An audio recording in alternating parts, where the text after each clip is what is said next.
தமிழ்நாட்டில் மிகப்பெரிய பிரச்சனையாக இருக்கக்கூடிய neutrino, jallikattu, hydro carbon project, அப்புறம் கூடங்குளம் அணு உலை, ஸ்டெர்லைட் போன்ற பிரச்சனைகளுக்கு மக்களுடைய பிரதான பிரச்சனைகள் பல பிரச்சனைகளுக்காக போராடி தோழர் முகிலன் அவர்கள் சிறைகளும் பல முறை சென்று வந்துள்ளார். கூடங்குளத்துக்கு எதிராக ஆர்ப்பாட்டம் நடத்தும் போது இவரை போலீசார் கைது செஞ்சு தேச துரோக வழக்கு பிப்ரவரி 15ஆம் தேதி வெள்ளிக்கிழமை அன்று சென்னையில் ஒரு பிரஸ் மீட்டில் அந்த ஆவணப்படத்தில் என்னென்ன மாதிரியான விஷயங்களை சேர்த்திருக்காரு.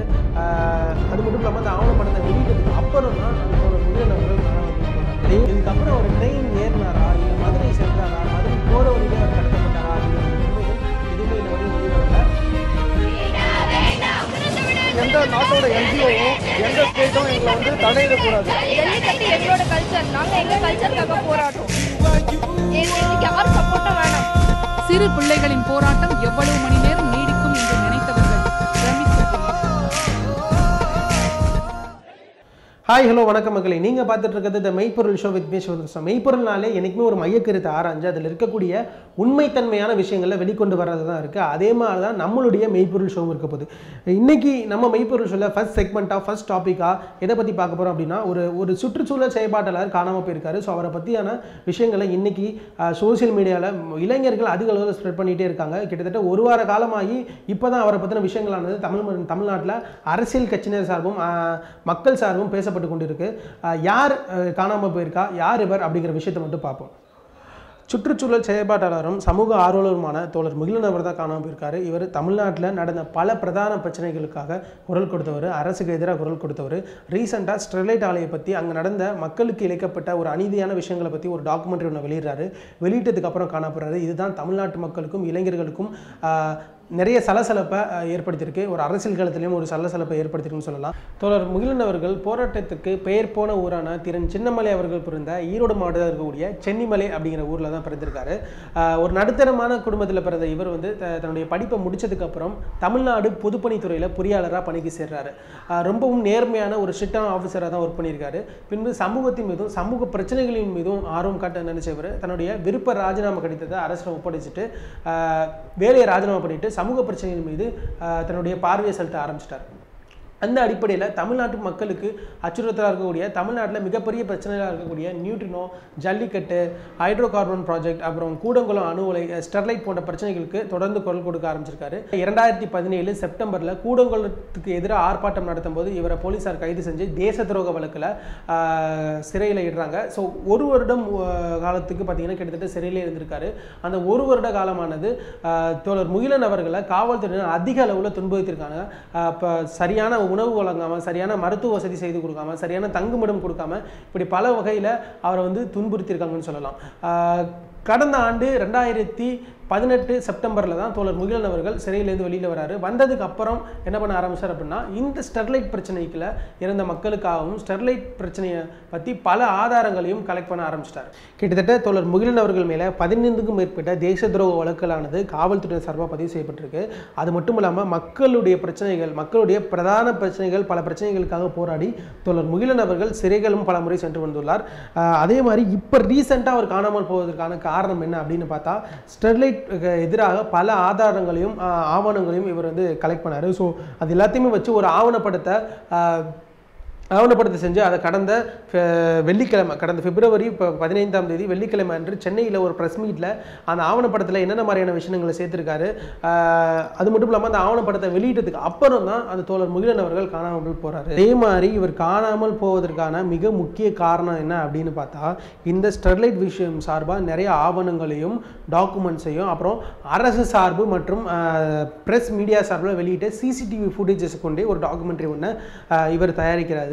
அந்த டாக்குமெண்ட்ரியில் என்ன சொல்லியிருக்காரு அப்படின்னா, தென்மண்டல ஐஜி திரு சைலேஷ்குமார் யாதவ் மற்றும் தென்மண்டல ஐஜி கபில் குமார் ஆகிய இருவருக்கும் தொடர்பு உண்டு அப்படிங்கிற மாதிரியான ஒரு விஷயத்தையும் சொல்லியிருக்காரு. திட்டமிட்டு தென்மண்டல ஐஜி சைலேஷ்குமார் யாதவ் அவர்களும் தூத்துக்குடி சரகத்தினுடைய டிஐஜி கபில்குமார் சரத்கர் அவர்களும் ஸ்டெர்லைட் நிர்வாகத்தோடு சேர்ந்து எப்படி நடத்தினார்கள் என்ற உண்மையைத்தான் இந்த பத்திரிகையாளர் சந்திப்பில் நாங்கள் தெரிவிக்கின்றோம்.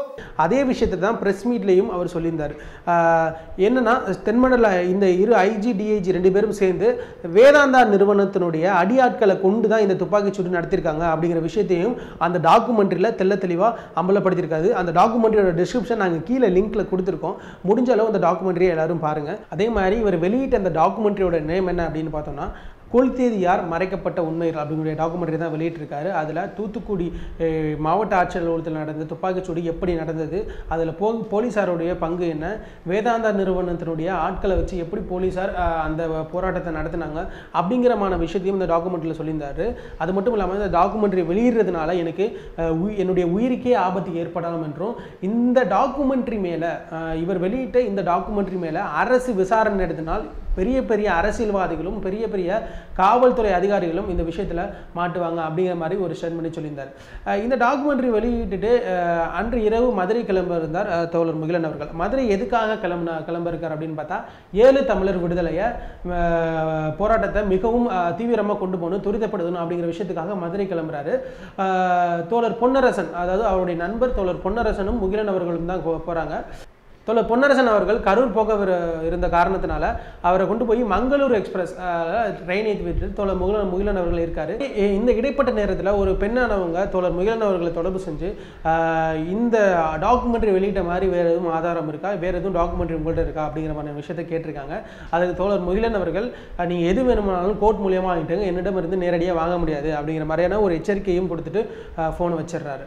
இதுக்கப்புறம் அவர் ட்ரெயின் ஏறினாரா இல்லை மதுரை சென்றாரா, மதுரை போகிற வழியிலே அவர் கடத்தப்பட்டாரா அப்படிங்கிற உண்மைகள் எதுவுமே இன்ன வரையும் வெளிவரல. முகிலன் அவர்கள் காணான்னு மட்டும் தான் நம்ம பேசிட்டு இருக்கோமே தவிர அதற்கான வழிமுறைகள் எதுவுமே கம்ப்ளைண்ட் கொடுத்தும் அரசும் எடுக்கப்படல. ஸோ இதுக்கான வழக்கு முறைகள், அதாவது இதுக்கான வழக்கு முறைகள் என்னென்ன அப்படிங்கிறத பார்ப்போம். 15ஆம் தேதி இரவு அன்று தோழர் முகிலன் அவர்கள் காணாமல் போயிட்டாரு. ஸோ அதுக்கப்புறம் என்ன பண்ணுறாங்க அப்படின்னா அவருடைய நண்பர் வழக்கறிஞர் திரு ஹென்ரி டிஃபென்ஸ் அவர் வந்து என்ன பண்ணுறாருன்னா ஒரு ஆட்கொணர்வு மனுவை கோர்ட்டில் தாக்கல் பண்ணுறாரு. ஸோ அதை விசாரித்த நீதிபதிகள் 22ஆம் தேதிக்குள்ளே அதுக்கான விரிவான அறிக்கைகளை காவல்துறையினர் சொல்லணும் அப்படிங்கிற மாதிரியான ஒரு தீர்ப்பை சொல்லி முடிச்சிடுறாங்க. திரும்பி 22ஆம் தேதி என்ன நடக்குது அப்படின்னா காவல்துறையினர் சார்பில் என்ன சொல்லப்படுது, இந்த ஆட்கொணர்வு மனுவை விசாரித்த போது என்ன சொல்லப்படுது அப்படின்னா தோழர் முகிலன் அவர் எங்கள்கிட்ட இல்லை, அவர் சில பர்சனல் விஷயத்துக்காக காணாமல் போயிட்டார் அப்படிங்கிற மாதிரி விஷயத்தையும் சொல்லியிருக்காங்க. ரயில்வே காவல்துறையினர் சார்பில் என்ன சொல்லப்பட்டுச்சு அப்படின்னா அவரை நாங்கள் சிசிடிவி ஃபுட்டேஜ் ஆராய்ச்சி பார்த்தோம். ஸோ அவர் ரயில்வே ஸ்டேஷனை விட்டு வெளியில் போகிற மாதிரியான காட்சிகள் இருக்குது அப்படின்னு வெறும் வாய் வார்த்தையாக மட்டுமே சொல்லப்பட்டுச்சு தவிர அதுக்கான சிசிடிவி ஃபுட்டேஜ் ஆதாரங்கள் எதுவுமே அங்கே சப்மிட் பண்ணப்படலை. அதே மாதிரி மனுதாரர் தரப்பில் என்ன சொல்லப்பட்டிருக்கு அப்படின்னா தோழர் முகிலனுடைய மொபைலானது 12:40 வரையும் ஆக்டிவேட்டில் இருந்திருக்கு. ஸோ அதுக்கப்புறம் தான் மொபைலானது சுவிட்ச் ஆஃப் செய்யப்பட்டுள்ளது அப்படின்னு சொல்லியிருக்காங்க. அது மட்டும் இல்லாமல் உலக்கூர் அப்படிங்கிற இடம் வரையும் அவருடைய மொபைலானது ஆக்டிவேஷனில் இருந்திருக்கணும்.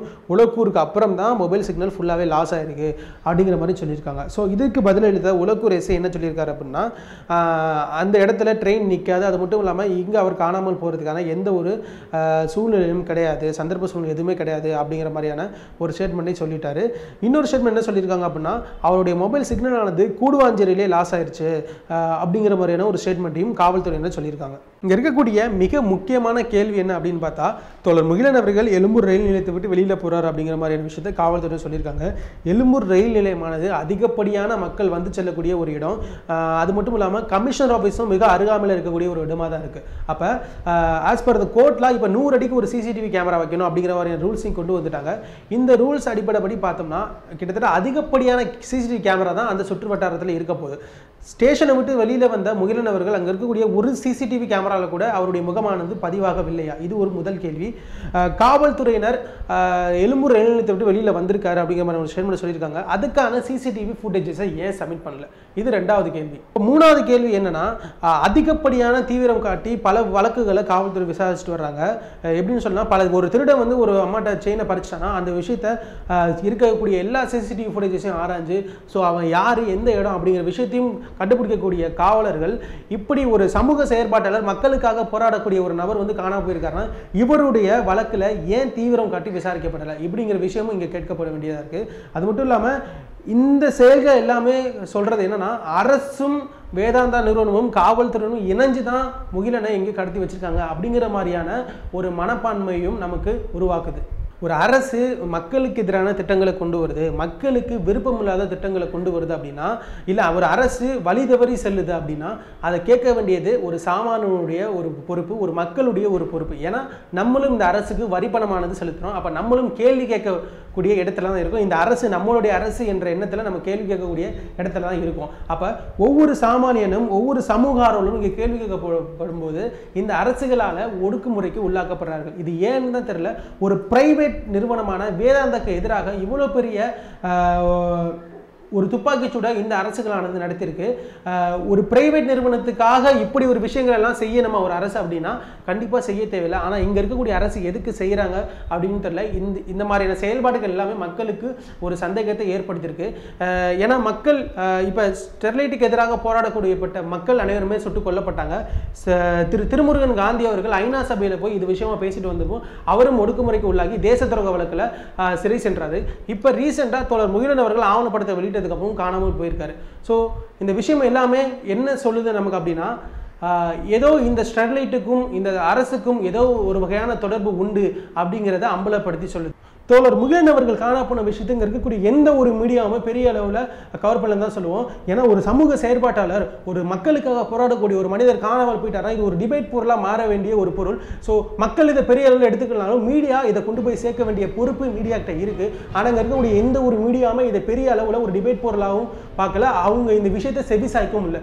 பேச வேண்டியவங்க பேசியிருந்தா நாங்கள் இங்கே பேசியிருக்க மாட்டோம். பேச வேண்டியவங்க பேசாதனால தான் இந்த இடத்துல நாங்கள் உட்காந்து பேசிகிட்டு இருக்கோம். முடிஞ்ச அளவு நீங்கள் எல்லாருமே இந்த வீடியோவை உங்களுடைய ஃப்ரெண்ட்ஸுக்கும் உங்களுடைய ஃபேஸ்புக் பேஜ்லையும் உங்கள் இன்ஸ்டாகிராம் பேஜ்லையும் நீங்கள் இருக்கக்கூடிய எல்லா சோசியல் மீடியாலையும் கொண்டு போய் ஷேர் பண்ணுங்கள். இது எங்களுடைய ப்ரொமோஷனுக்காக கிடையாது. நமக்காக போராடக்கூடிய ஒரு மனிதரை காணாமல் போயிட்டாரு, அவர் கடத்தி வச்சிருக்காங்க, அவருக்கு என்ன ஆச்சுன்னு இன்ன வரையும் தெரியவே இல்லை. அவரை வெளிக்கொண்டு வர வேண்டியது நம்மளுடைய பொறுப்பு. மீண்டும் இது போன்ற ஒரு நல்ல நிகழ்ச்சியில் உங்களை சந்திக்கிறேன். Until then, bye from Shivadhanushan. This is மெய்ப்பொருள் ஷோ with me, Shivadhanushan.